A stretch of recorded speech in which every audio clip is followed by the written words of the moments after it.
প্রিয় সহকর্মীবৃন্দ, আসসালামু আলাইকুম। আজকে আমরা আমাদের এই যে লিস্ট অফ প্রেগনেন্ট উমেনের যে এক্সেল শিটগুলো আছে, এক্সেল শিটগুলো নিয়ে আলোচনা করি। তো দেখা যাক, মানে আমরা খুব সংক্ষেপে আলোচনা করব। সরাসরি এক্সেল শিটগুলো নিয়ে আলোচনা করলে গুগল পলিসিতে, মানে ইউটিউবের যে পলিসি আছে ওইখানে তো আমাদের আপলোড করতে হয়, তো সেটা পলিসিতে বাধা তৈরি করে, অর্থাৎ পার্সোনাল, তারা মনে করে যে পার্সোনাল তথ্য শেয়ার করা হয়েছে। তো সেই জন্য আমরা ডেমো একটা এক্সেল শিট দিয়ে দেখাবো কিভাবে আহ, বিশ্লেষণগুলো করা যায়। তো ডেমো একটা এক্সেল শিট নিয়ে এই যদি একটা এক্সেল শিট নিলাম আমরা, এখানে আমরা কপি পেস্ট করে আনবো। মূল শিট হলো এখানে, এই যে দেখেন, এই যে মূল গুগল থেকে আমরা যেটা ফর্ম থেকে পেয়েছি, এই যে নারায়ণগঞ্জ জেলাধীন বিভিন্ন জেলা, অন্যান্য উপজেলাগুলো আমি সেপারেট করে দিয়েছি।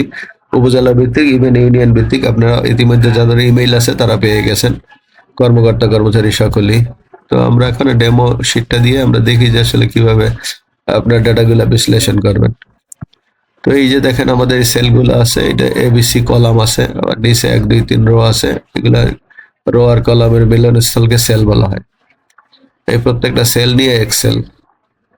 তো যাই হোক, মানে আমরা যদি যে যে ডাটাবেসটা পেয়েছি আমরা সেটা একটু, এই যে দেখেন যে প্রত্যেকটা কলামের যে আমরা উপরে যদি সিলেক্ট করি, সিলেক্ট করা যায়, বা সিলেক্ট না করলে আমরা এই যে এখানে যদি দুইটা কলামের মাঝামাঝি যদি একটা আমাদের কার্সরটা ধরি, তাহলে একটা প্লাস চিহ্ন পাওয়া যায়। এটা ছোট বড় করে দেখতে পারো, ছোট বড় করে আপনারা এটা দেখবেন। তাহলে সেক্ষেত্রে অনেক সব ডাটা ওই যখন কপি কপি পেস্ট করা হয়েছে, ছোট বড় নয়, ছোট বড় করে দেখবেন। প্রত্যেকটা কলাম ছোট বড় করা যাবে, ছোট বড় করে দেখতে পারবেন। এভাবে ছোট বড় করে, ছোট ছোট তো করা যায় না, বড় করে দেখবেন আপনারা। ছোট করে তো দরকার নেই, এটা বড় করে দেখবেন আপনারা। তখন বড় করে দেখলে সকল ডেটা দেখতে পাবেন এইভাবে। আর আপনারা এখানে যদি আমরা কার্সার রাখি, সবসময় উপরের দিকে যদি কার্সার রাখেন, এটা সিলেক্ট করা হয়, সিলেক্ট বলা হয়। উপরের দিকে কার্সার যদি আমরা রাখি, তাহলে সেক্ষেত্রে আপনারা এই যে আমরা যদি মূল ডাটাবেস থেকে সর্ট করতে চাই ইউনিয়ন ভিত্তিক, আপনারা দেখলাম যে অনেকে ভুল করছেন, অনেকে নিজে নিজে লিখছেন। ওই যে ইউনিয়নের যতগুলো ইউনিয়ন রয়েছে, ইউনিয়ন বা ওই যে পৌর সিটি কর্পোরেশন রয়েছে, সেগুলোই সিলেক্ট করতে হবে। অনেকে নিজে বানায় বানায় লিখছেন, সেটা লিখলে সমস্যা। আবার অনেকে উপজেলা সিলেক্ট করছেন, সাপোজ হলো সিলেক্ট করছে উপজেলা রূপগঞ্জ, লিখে রাখছে হলো রূপগঞ্জের সোনারগাঁর বৈদ্যের বাজার ইউনিয়ন সিলেক্ট করছে। তো ওইটা ওখানে চলে গেছে, কোনো কোনো ডেটা যেতে পারে। এটা তো বোকামি। আপনি উপজেলা উপজেলা কোনটা, ইউনিয়ন কোনটা, কোন উপজেলার ভিতরে আপনি কাজ করেন সেটা কি জানেন না? এটা কি হয় নাকি? এরকম কিছু ডেটাবেজ আছে, উপজেলা সিলেক্ট করছে একটা, ইউনিয়ন লিখছে আর একটা। তো কিছু ডেটা এদিক ওদিক গেছে, তা যেতে পারে। মূল শিট থেকে আপনারা যদি ইউনিয়ন ভিত্তিক সিলেক্ট করে নিতে পারেন, ওইখানে দেখবেন হলো আমরা যদি এই যে বলছি, এইখানে দেখেন আমরা কিভাবে মূল ডাটাবেস থেকে নেবেন। মূল ডাটাবেস হয়েছে যেটা জেলায় জেলায় তৈরি হয়েছে। তো আপনারা এখানে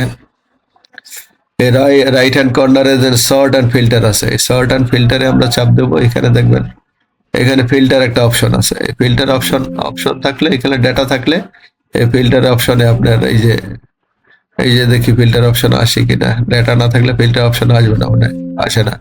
ফিল্টার অপশন হলে এখানে অ্যারো অ্যারো চিহ্ন দেখাবে, এই যে এই উপরে যে অ্যারো চিহ্ন দেখাবে। অ্যারো চিহ্ন দেখালে এখানে আপনার হইলো ওই যেটা দেখতে চান, যেমন করো উপজেলা ভিত্তিক দেখতে চাইলে উপজেলার নাম সিলেক্ট করে দিতে হবে। এই যে অ্যারোতে চাপ দিলেই ওইখানে দেখা যাবে কতগুলা সিলেক্ট করা আছে। এটা কিছু কিছু সবগুলা প্রথমে আনসিলেক্ট করতে হবে, তারপর সিলেক্ট করে দিতে হবে যেটা চান, কারণ প্রথমে সবগুলাই তো সিলেক্ট করা থাকে। এই জন্য এখানে ফিল্টার ফিল্টার অপশনটাই দেখে নেন। এই filter option right hand corner sort and filter, এই ফিল্টারে ক্লিক করলেই আপনারা ফিল্টার অপশন পাবেন। এইখানে ফিল্টার অপশন পেলে ফিল্টার, যারা একটু ভালো, যারা যারা ওই যাদের ল্যাপটপ আছে তারা এটা এটা করতে পারবেন। মোবাইল ডেটা করা জটিল জটিল আছে। তো তারা সর্ট অ্যান্ড ফিল্টার থেকে ফিল্টার করে তারপর তার ইউনিয়নের নামে যদি টিক দেন, ইউনিয়নের ডেটা দেখাবে। আর অল টিক দিলে অল ডেটা দেখাবে। এইভাবে আর কি আপনাদের ডেটাগুলো সেপারেট করে, আমি সেপারেট করে অলরেডি দিয়েছি। আপনারা আবার পৃথক নিজেরটা সেপারেট করে দেখতে পারেন। আর দ্বিতীয় হলো আপনারা যে করবেন, ইডিটির যে কলামটা আছে, সাপোজ ইডিটির কলাম যদি আমরা ধরি কে, এই কলামটাকে আপনারা এইখানে সিলেক্ট করে, এইখানে সিলেক্ট করলে আপনারা প্রথম প্রথম রোটা সিলেক্ট করবেন। সিলেক্ট করে এই সর্ট অ্যান্ড লিখলে এই সর্ট এ টু জেড হলে ছোট থেকে বড় সাজাবে, আর এই নিচেরটা দিলে Z to A হলে যে বড় থেকে ছোট ছাড়াবে। তাহলে আপনারা Z to A ডিসেন্ডিং করবেন, ডিসেন্ডিং করলে হলো আপনার যে জেড জেড ইডিডি গুলো আগে সেগুলা সেই তথ্যটা আগে আগে আপনাকে দেখাবে। তো এই জিনিসটা করে দেখতে হবে। তাহলে সেক্ষেত্রে আমাদের সেবা কেন্দ্রে তাদেরকে যদি আমরা আহ্বান জানাই বা FW যদি কার ইডিডি কবে, সে কিন্তু ওই সাথে সাথে জানতে পারবে। এপিআই যদি এই তথ্যটা সিলেক্ট করে তাকে দিয়ে দেয়, অর্থাৎ হইলে সর্টিং করে দিয়ে দেয়, এটা হলো বলে সর্টিং করে যদি দিয়ে দেয়। Z to A ছিল অর্থাৎ বড় থেকে ছোট দেখাবে, অর্থাৎ যেটা আগে ইডিডি হবে, এটা যে ডেলিভারি হবে সেই ডাটাটা কিন্তু এই যে আগে শো করবে। এইভাবে সাজাই দেবে সে আপনাকে, এটা গর্ভবতীর পুরো তালিকা ইউনিয়ন ভিত্তিক। এটা ইউনিয়ন পরিষদে আমরা হস্তান্তর করতে পারি এইভাবে, অথবা ইউনিয়ন পরিষদকে দেখাই দিতে পারি যে এইগুলো এদের সাথে আগে আলাপ করবা তোমরা। তখন ম্যানুয়ালি যে এই যে আপনার এই এই সর্টিং গুলা ম্যানুয়ালি কে কোনটা লাগবে না। সে ওই সাজাই দেবে, ডেট ওয়াইজ সাজাই দেবে, যারটা আগে ইডিডি সেটা আগে ডেলিভারি সেটা দিয়ে দেবে। আর এইভাবে এছাড়া আপনারা দেখতে পারবেন যে এআই ব্যবহার করে আপনারা বিভিন্ন এই শিটটা দিয়ে বলতে পারেন যে এত নম্বর কলামে কে নম্বর কলামে আমি এই বড় থেকে ছোট সাজাই দাও, সাজাই দেখতে পারেন, সাজাই দিতে পারে। যদি না পারেন এটা বলবেন, ওরা সাজাই দিবে। এছাড়া আরো করতে পারেন যে যে মানে শূন্য সন্তান কতগুলি এতগুলা গর্ভবতী আছে, এর ভিতরে শূন্য সন্তান বিশিষ্ট গর্ভবতী কত, এক সন্তান বিশিষ্ট গর্ভবতী কত, এগুলো সাজাই আমরা। প্রয়োজনে আমি আপনাদের এই বিষয়ে একটা অ্যাডভান্স প্রশিক্ষণ দিয়ে দেবো। তো আপনারা এইভাবে আপনাদের ডেটাগুলো ব্যবহার করেন, ডেটাগুলো ইউনিয়ন পরিষদে, উপজেলা পরিষদে সফট কপিগুলো তাদের মেইল কালেক্ট করে দিয়ে দেন। আর হলো যে তিনটে ইউনিয়নে আপনারা তিনটে উপজেলা, তিনটে ইউনিয়নে এবং সদরে কিছু কিছু জায়গায় সমস্যা রয়েছে, এই সমস্যাগুলো ফিল আপ করেন। আমরা দেখা যায় 15,000 এনলিস্টেড গর্ভবতী আছে আমাদের। তো এই 15,000 যাতে করে আমরা 6,500 আসছে, 7,000 6,500 আসছে, তো সেটা আস্তে আস্তে আমরা 15,000 নিয়ে যেতে হবে। আর আমি এই ডেটাবেসটা জেলা প্রশাসনকে দিয়ে দেব। তো আপনাদের যারা যারা এই প্রক্রিয়া অংশগ্রহণ করেছেন তাদেরকে আমি ধন্যবাদ জানাই যে আসলে আপনারা এই বড় একটি কাজের পার্ট হয়েছেন। তো ধন্যবাদ জানাই। আর যারা কেন এখনো পিছিয়ে আছে তাদেরকে একটু অবশ্যই কেন পারলো না সেটা একটু জবাবদিহি নিতে হবে, কেন পারছে না। দু একজন না পারলে এপিআই সাহেব করে দেবে, এপিআই না পারলে আমাদের যারা যোগ্য FW আছে সেগুলো তারা করে দিবে, তারা এপিআই কে সহযোগিতা করবে।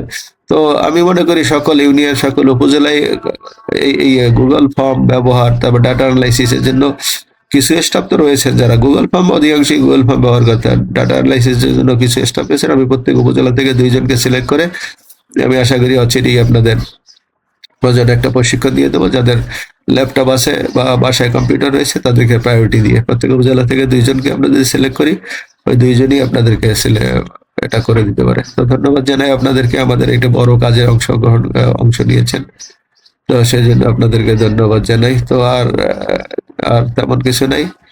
তো আমরা ওই গুগল ফর্মটা যদি সরাসরি দেখালে সরাসরি আবার ওই যে ইউটিউবের পলিসিতে বাধা কিনা সেটা আমি জানি না ঠিক। তাই আপনাদের ব্ল্যাঙ্ক একটা শিট দিয়ে দিলাম যে যে যে কি করবেন, ব্ল্যাঙ্ক শিট দিয়ে ছোট বড় করতে পারবেন, দেখাই দিলাম ছোট বড় কিভাবে করবেন ডাটাগুলা। এছাড়া দেখাইলাম আপনার এই যে রাইট হ্যান্ড কর্নারে যেটা অ্যাসেন্ডিং ডিসেন্ডিং করতে পারবেন, অর্থাৎ ওই ডেটগুলা ছোট থেকে বড়, বড় থেকে সাজাই দেবে, বড় থেকে ছোট সাজাই দিবে। তারপর আপনার বিশেষ করে এই ফিল্টারটা আমরা লাগবে। ফিল্টারটা লাগলে এখানে অ্যারো চিহ্ন দেখাবে, প্রথম শুরুতেই অ্যারো চিহ্ন দেখাবে। অ্যারো চিহ্ন দেখালে তাহলে ওই অ্যারোতে আপনার কাঙ্ক্ষিত জায়গাটা টিক দিয়ে দেবেন, টিক দিলেই আপনারা এটা পেয়ে যাবেন। তো ধন্যবাদ জানাই আপনাদেরকে, সকলকে ধন্যবাদ জানাই। সরাসরি ফর্মটা দিয়ে দেখানো গেল না, একবার আমি করেছিলাম, সেটা ওই গুগল থেকে ইউটিউব থেকে ডিলিট করে দিছে, কারণ তারা মনে করছে এটা প্রাইভেসি লঙ্ঘন হচ্ছে। তো যদিও আমি যদি প্রাইভেসি লঙ্ঘন করি নাই, অর্থাৎ তারপর এক্সেল শিট দেখে তারা প্রাইভেসি লঙ্ঘন মনে হচ্ছে। আপনারা ওই ডাটাবেসটা তাই সংরক্ষণ করবেন, এটা অফিসিয়াল কাজে ছাড়া অন্য কোনো কাজে ব্যবহার করা যাবে না। তো ধন্যবাদ জানাই, আসসালামু আলাইকুম।